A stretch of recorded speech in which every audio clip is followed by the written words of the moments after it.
job you've done. You're a great leader. I say it to everybody. You're a great leader. Sometimes people don't like me saying it, but I say it anyway because it's true. I only say the truth. There are those that say this is maybe the biggest summit ever. They can never remember anything like it. I can say in the United States, people aren't talking about anything else. But it's an honor to be with you. It's an honor to be your friend. And the relationship between China and the USA is going to be better than ever before.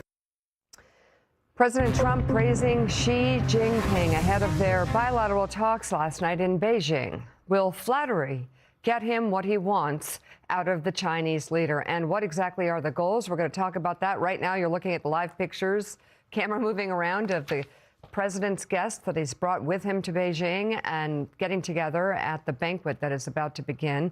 We're going to be covering remarks as they come live and following every angle of this summit. Welcome to Morning Joe. It's Thursday, May 14th. With us, we have President Emeritus of the Council on Foreign Relations, Richard Haass. Former Treasury official and Morning Joe economic analyst Steve Ratner is here. Columnist and associate editor of The Washington Post, David Ignatius. And co-host of The Weekend and a Washington reporter for MSNOW, Jackie Alemany, is with us. And as I said, President Trump's two-day summit with Chinese leader Xi Jinping is underway in Beijing. The two world leaders sat down for a high-stakes bilateral meeting overnight. Both presidents projected a positive relationship between the countries, with Trump telling Xi it's an honor to be your friend. You and I have known each other now for a long time. In fact, the longest relationship of our two countries that any president has had. And that's, to me, an honor. We've had a fantastic relationship. We've gotten along. When there were difficulties, we worked it out. I would call you and you would call me. And whenever we had a problem, people don't know, whenever we had a problem, we worked that out very quickly. We're going to have a fantastic future together. Such respect for China, the job you've done. You're a great leader. I say it to everybody. You're a great leader. Sometimes people don't like me saying it, but I say it anyway because it's true. But it's an honor to be with you. It's an honor to be your friend. And the relationship between China and the USA is going to be better than ever before. Xi mirrored the president's positive tone in his remarks, at least publicly, saying in part China and the United States both stand to gain from cooperation and lose from confrontation. We should be partners, not rivals. As doors closed for negotiations, however, the tone of China's leader reportedly shifted, with Xi Jinping offering a stern warning about the U.S. relationship with Taiwan. In a readout posted online, a Chinese Foreign Ministry spokesperson said Taiwan is the most important issue in China-U.S. relations. And if it is not handled, quote, properly, it would lead to clashes and even conflicts, putting the entire relationship in great jeopardy. The White House also has a list of requests from this trip. The president is expected to push for U.S. priorities like China's assistance in pressuring its strategic ally Iran to reopen the Strait of Hormuz. President Trump brought a large group of U.S. business leaders who have been lobbying for measures that would further open the Chinese market. Among them is chip leader NVIDIA CEO Jensen Huang. Both he and Elon Musk praised the first day's meeting. And Willie, the question here is, and especially given what Xi Jinping said, are the goals aligned? And what is going on around these meetings? Yeah, especially on Taiwan, pretty extraordinary. Yeah. Those reports from inside the room. Richard Haass, obviously, there's a lot to dig into. Let's start with the president's remarks there at the top. You want to project a friendly tone, obviously, right? We're at a summit meeting. We would mark the contrast in the tone he takes with our allies, with European leaders, for example, in public. But let's talk about Taiwan, which is, we're getting these reports, as you predicted yesterday, that behind closed doors, President Xi is saying, back off your support for Taiwan. Stop the weapons and the arms support that you begin, or at least curtail that a little bit. Or else, he said, there will be clashes and conflicts. How should a United States president respond to that? Well, look, For Xi Jinping, Taiwan is his legacy. So what he put on the table has the advantage of being true. This is his priority, not just for the summit, but for his entire tenure as president of China. He's in his third term. My guess is, health permitting, he'll have a fourth term, and who knows what beyond that. He wants to accomplish a major change in Taiwan's status. He put it on the table, literally and figuratively. My guess is, Willie, that he wants to take Donald Trump's pulse. He wants to explore exactly how deep is Donald Trump's commitment to Taiwan. There's the question of arms, there's rhetorical issues. We've historically not supported Taiwan's independence. Can he get us to say now we oppose Taiwan's independence? What he's trying to do is raise questions in Taiwan's mind and Japan's mind and everybody else about the strength of the American defense of Taiwan. And what he's hoping, therefore, it undermines confidence in Taiwan, and it allows the mainland to gain greater control over it. So he's putting it on the table. And I think for the Chinese, the single biggest priority of the summit is to get a better sense of, given Iran, given everything else, what is Donald Trump prepared to do about Taiwan? That's what they want to come away with. Connecting stories we've been talking about for more than 4 years now, the war in Ukraine. I think you and others have said, you know who's watching the war in Ukraine closely? China. Mm-hmm. How will the United States respond? How directly and heavily will it favor Ukraine and support Ukraine in the war? The answer is not very much. What does China see in Ukraine that it may be using as leverage today? Well, what they like about Ukraine is the United States never got involved directly militarily. Even under the Biden administration, we helped Ukraine, but we never put troops on the ground. The biggest reason, I would argue, for the Chinese nuclear buildup, China right now, people don't pay attention to it, is the fastest growing nuclear arsenal in the world.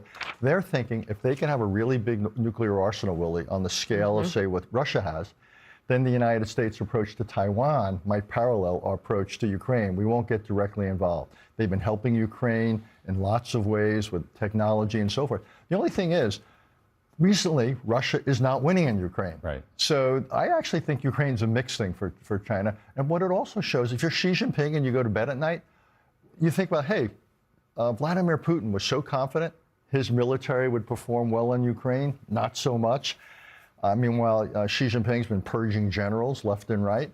So the question is, how confident is he that this unbattle-tested military, which hasn't gone to war since the late 70s against Vietnam, how confident is he if he were to go to war? So I think actually the fact that Russia's had real problems in Ukraine militarily might be a little bit sobering for him. So there's lots of conflicting things, but still the priority for him is Taiwan first, second, third. That's what really matters here. And I don't know if he's looking for a breakthrough, but he clearly wants to get a better sense of what he can expect. And that'll be the most important exchange of this summit. Well, okay, so David Ignatius, just back to the stern warning that the Chinese have given to President Trump, that the leader has, saying Taiwan is the most important issue in China-U.S. relations. I mean, China seems to have put the cards on the table. I wonder what the consequences of that would be, if you could explain that. And then ultimately, how can China help with the Strait of Hormuz? Is that the ultimate exchange here? So Xi has definitely put his marker down on the table by raising Taiwan forcefully in the first direct meeting of the summit, saying that mishandling of it could lead to an extremely dangerous situation. That's strong rhetoric for superpowers. But it's not likely that by the end of this summit we'll see any change in the status quo. Again, he's put down the marker. He's signaled the United States. He's trying to frame future discussions of Taiwan. Let's remember that there's likely to be a second summit this year, probably in the U.S. between these two. So maybe he's hoping to kind of do a little salami tactics, as we say, a little bit each time. But I'd be surprised if there are any major changes in U.S. Policy statements. To me, the summit really announces Xi's achievement of one Chinese dream, which is to see parity between these two countries. The pomp, the power of the welcome that was given to President Trump as he arrived last night, the extraordinary Trumpian flattery, the greatest summit ever. You're a great leader. I mean, what could the Chinese leader like to hear more than that? If there's any person in the world who likes to be flattered more than Donald Trump, it's probably Xi Jinping, and he got a lot of that flattery. But he also got a display that these are the two countries in the world that matter. So we sometimes say this is the G2. So I think that's another important summit. A final thing I'd say is that Trump brought along with him an array of the people who symbolize where America really is still very strong. We're having our difficulties in Iran, winning that war, all kinds of other troubles that we talk about on this show every day. But to have Elon Musk, Tim Cook, Jensen Huang, the chip maker, all arriving with the president, the people who truly dominate these technologies that China hopes to become a key player in. I thought that was a sensible thing for President Trump to do. They seem to be all smiles after today's meetings, wonderful, gushing about all the good things that had happened. So I think that's another bottom line for the summit. The United States is still very strong economically, and China would like to still be in the slipstream of American economic power for as long as it can. Yeah, Steve Ratner, just looking at the live images of this state banquet at the Great Hall of the People in Beijing, we saw familiar faces. Elon Musk is there. Tim Cook is there as we wait for Presidents Trump and Xi to enter the hall there. But also leaders of BlackRock and Goldman and Citi. I mean, it crosses American industry. What is the goal of those leaders here? Is it simply to push to open the Chinese markets to their business? Of the business leaders? Yeah. I mean, they're there because they want to sell stuff to China. And I think Trump has recognized that some of the non-economic issues that are on the table that Richard and David were just talking about are not going to get resolved. And so I think if he wants a takeaway from this meeting, a lot of it could be on the commercial side. It's interesting that on the chip side, on the NVIDIA side, you know, the president did authorize the sale of what are called the H200 chips to China, and he extracted a tax for the U.S. government. You know, he always has to have a little something for agreeing to anything. But the Chinese haven't been buying them. The Chinese have been deciding, you know, our chips aren't so bad, and we have power, which is an important thing that we have less of. And so they haven't been buying much. There will probably be a big sale of Boeing planes because the Chinese don't know how to make yet commercial airliners. They're close to developing one, but it will not be a Boeing plane. So they'll probably sell some planes. But then remember also that in the past, in Trump 1.0, there were all kinds of deals around things like soybeans that the Chinese never lived up to. The Chinese are not like really big on living up to agreements unless it's in their interest. But if I could go back to Taiwan for just one second, because just to state at least me the obvious, but Richard and David may or may not agree, you know, Taiwan is all about chips. And the whole reason why I think we care about Taiwan is because of the chips. And they produce 92%. Sorry, Steve, here comes President Trump and President Xi entering the hall. Okay. Go ahead. Taiwan produces 92% of the world's high-end chips. And so it becomes pretty existential for the world and for us to have anything happen to that chip supply. You know, Taiwan really is the Saudi Arabia of the 2026 era. Can I just say one thing about that, though? Because the U.S. commitment to Taiwan predated chips. Taiwan is the unfinished business of the Chinese Civil War, which is why it's so important to the Chinese and to Xi Jinping. But for us, even though Taiwan is not, quote unquote, an independent country, we have commitments to it under the Taiwan Relations Act.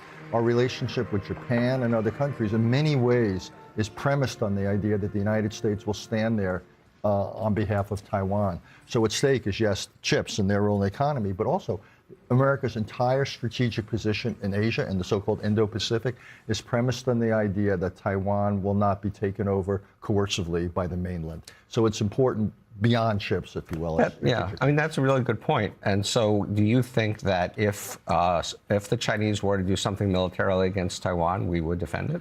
Well, historically, we've had a policy of what's called ambiguity. The answer is the Chinese couldn't assume we wouldn't. Taiwan couldn't assume we would.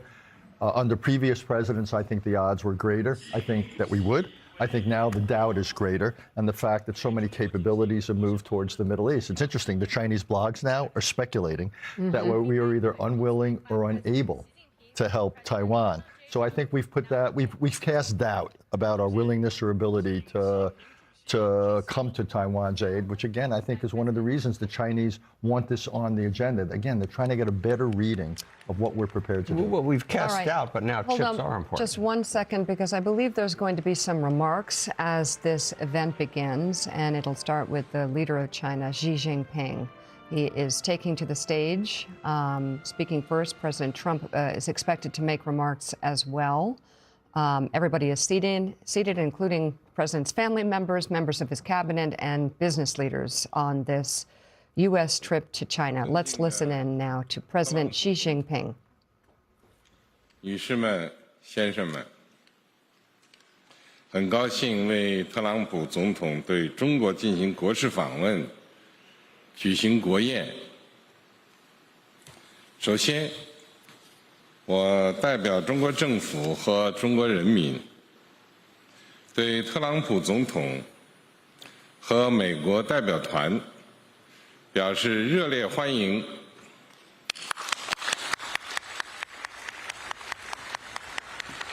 Honorable President Donald J. Trump, ladies and gentlemen, it is a great pleasure to host the state banquet in honor of President Trump during his state visit to China. On behalf of the Chinese government and people, I'd like to extend a warm welcome to President Trump and the U.S. delegation. 这是一次历史性访问。 今年是中国“十五”开局之年，14亿多中国人民立足于5000多年中华文明深厚基础，正在以高质量发展全面推进中国式现代化。今年也是美国独立250周年，3亿多。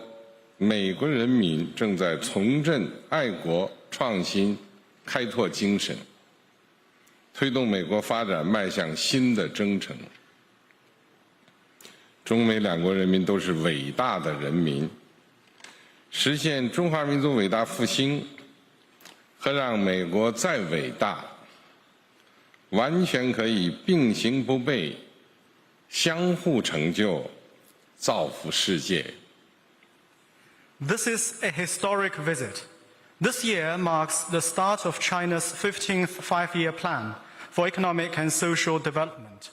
The over 1.4 billion people of China, drawing on the rich heritage of our over 5,000-year civilization, are advancing Chinese modernization on all fronts through high-quality development. This year is also the 250th anniversary of American independence. The over 300 million American people are reinvigorating the spirit of patriotism, innovation, and enterprise, and ushering in a new journey for the development of the United States. The people of China and the United States are both great peoples. Achieving the great rejuvenation of the Chinese nation and making America great again can go hand in hand. We can help each other succeed and advance the well-being of the whole world. 55年前，尼克松总统派基辛格博士访华，中美开展乒乓外交，双方官民并举，推开了中美冰封20多年的大门。 成为当代国际关系史上重大事件。此后，中美之间以很多开放合作的故事，不断书写着友谊的佳话。新形势下，我同特朗普总统顺应两国人民和国际社会期待，通过多次会晤和通话。 推动中美关系保持总体稳定。55 years ago, President Richard Nixon sent Dr. Henry Kissinger to visit China, and ping-pong diplomacy was carried out between our two countries. Through efforts of the two governments and peoples, the door that had remained frozen for over 20 years was opened. marking a milestone in contemporary international relations. From then on, China and the United States have written many chapters of friendship through mutual openness and cooperation. Under the new situation, President Trump and I, fully aware of the expectations of our two nations and the international community, have had multiple meetings and phone calls and kept China-US relations generally stable. 今天，我同特朗普总统就中美关系和国际及地区形势深入交换意见。我们一致认为，中美关系是当今世界最重要的双边关系，只能搞好，不能搞坏。两国合则两利，斗则俱伤，应该成为伙伴而不是对手。我们同意构建中美建设性战略稳定关系，推动中美关系稳定、健康、可持续发展，为世界带来更多和平、繁荣、进步。 Today, President Trump and I had in-depth exchanges on China-US relations and international and regional dynamics. We both believe that the China-US relationship is the most important bilateral relationship in the world. We must make it work and never mess it up. Both China and the United States stand to gain from cooperation and lose from confrontation. Our two countries should be partners rather than rivals. President Trump and I also agreed to build a constructive China-US relationship of strategic stability to promote the steady, sound, and sustainable development of China-US relations and bring more peace, prosperity, and progress to the world. 尊敬的特朗普总统先生、女士们、先生们、朋友们，纵观中美关系发展历程，能不能做到相互尊重、和平共处、合作共赢，是中美关系能否稳定发展的关键所在。当今世界变乱交织，中美关系承载着两国17亿多人民的福祉，关乎世界80多亿人民的利益。我们应当共同扛起这个历史重任，推动中美关系这艘巨轮沿着正确的航道平稳前行。 Honorable President Donald J. Trump, ladies and gentlemen, friends, looking back at the course of China-US relations, whether or not we could have mutual respect, peaceful coexistence, and win-win cooperation is the key to whether the relationship can advance steadily. The world today is changing and turbulent. China-US relations concern the well-being of the over 1.7 billion people of both countries and affect the interests of the over 8 billion people of the world. Both sides should rise up to this historic responsibility and steer the giant ship of China-US relations forward, steadily and in the right direction. 最后，我提议为中美两国发展繁荣和人民幸福，为中美关系的美好未来和两国人民的友谊，为特朗普总统以及在座的各位朋友的健康干杯！ Now please join me in a toast to the development and prosperity of China and the United States and the well-being of our people, to the bright future of China-US relations and the friendship between the two peoples, and to the health of President Trump and all the friends present. Cheers. 干杯！ Cheers.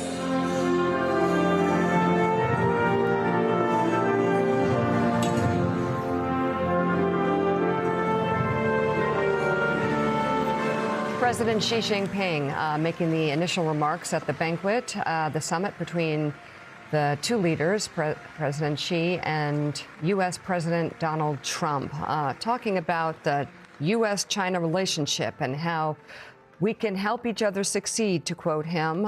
Today, Trump and I had in-depth conversations, and he talked about the U.S.-China relationship being the most important bilateral relationship in the world. The question will be, what will both sides gain from developing this relationship, and what could the potential consequences be? President Trump now is headed to the stage to make his remarks after a brief toast to the relationship. And here now is President Trump in China. Well, thank you very much. This is a great honor. It was a fantastic day. And in particular, I want to thank President Xi, my friend, for this magnificent welcome. And it really was a magnificent welcome like none other. And for so graciously hosting us on this very historic state visit. We had extremely positive and productive conversations and meetings today with the Chinese delegation earlier. And this evening is another cherished opportunity to discuss among friends some of the things that we discussed today, all good for the United States and for China. And it was a great honor to be with you. Please.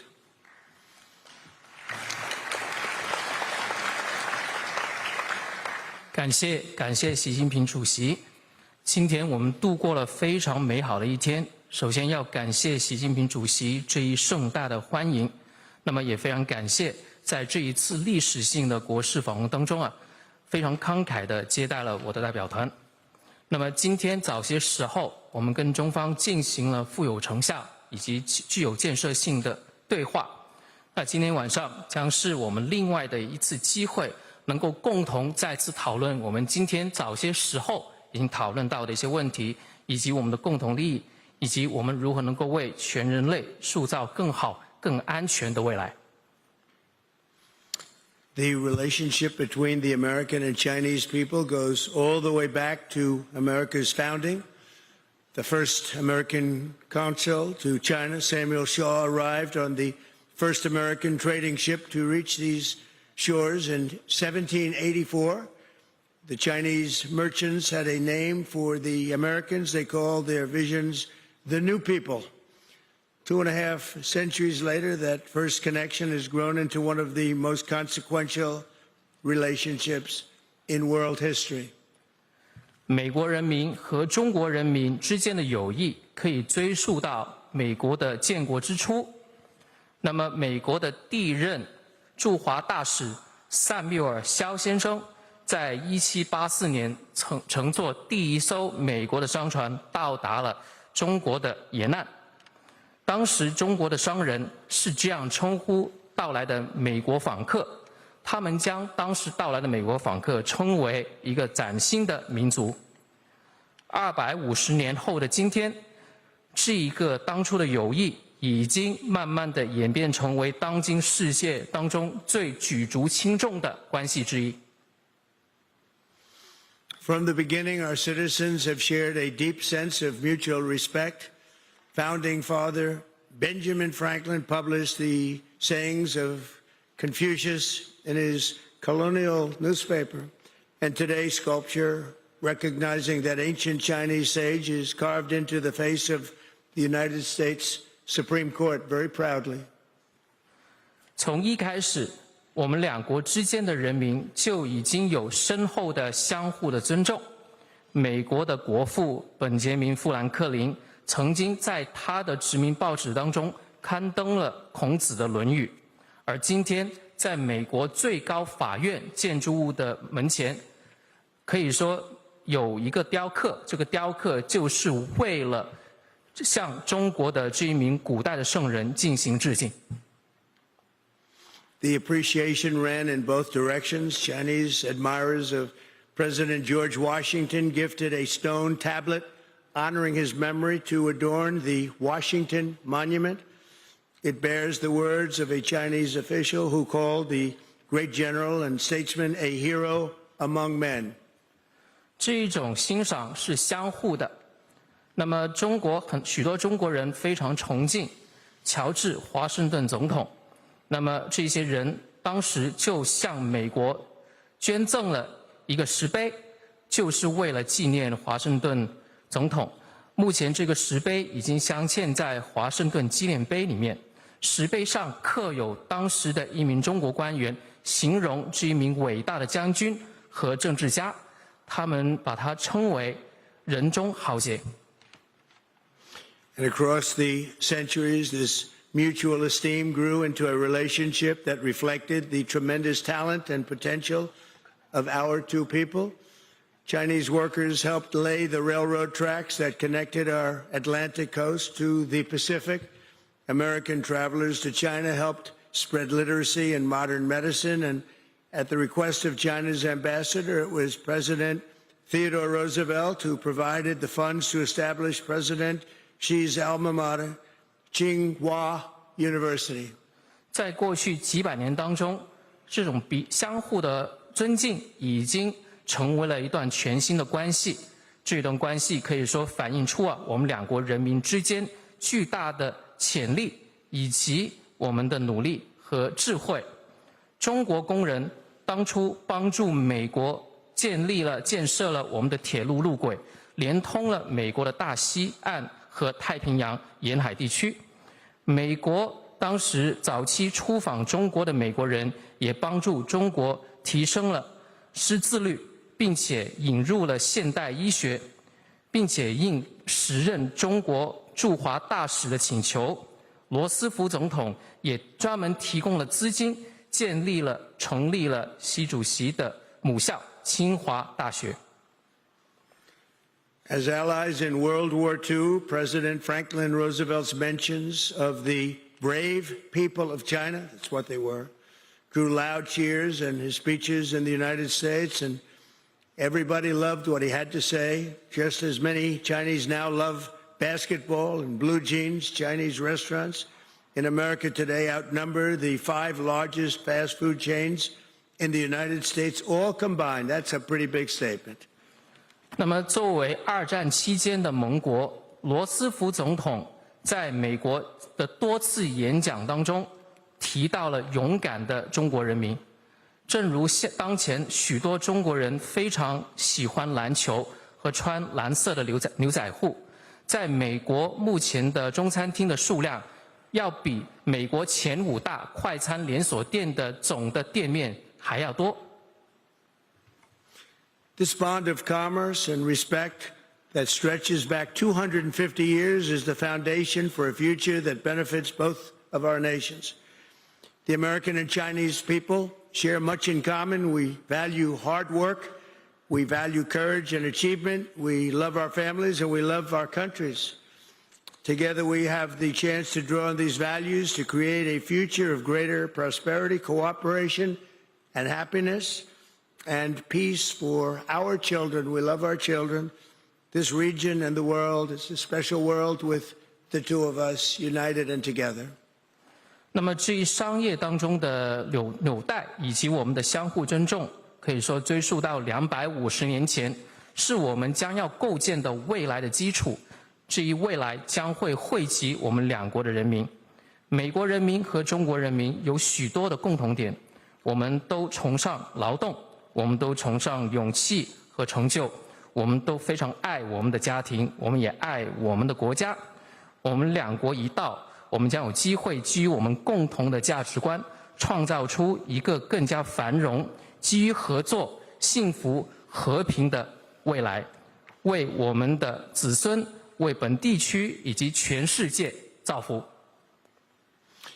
Thank you again, President Xi, for this beautiful welcome, and tonight it is my honor to extend an invitation to you and Madam Peng to visit us at the White House this September 24th, and we look forward to it. And I'd now like to raise a glass and propose a toast to the rich and enduring ties between the American and Chinese people. It's a very special relationship, and I want to thank you again. This has been an amazing period of time. Thank you, President Xi. 那么再一次感谢习主席，感谢这一美好的欢迎。那么今天晚上，我也想借此机会向您以及彭女士提出邀请，于9月24号邀请你们出访白宫。那我也希望，针对美国人民和中国人民之间深厚的以及持久的友谊，我提议我们进行举杯。那么我们这两国关系是非常独特的一项关系。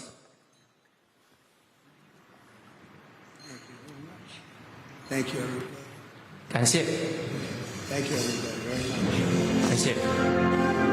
All right, that was President Trump largely sticking to his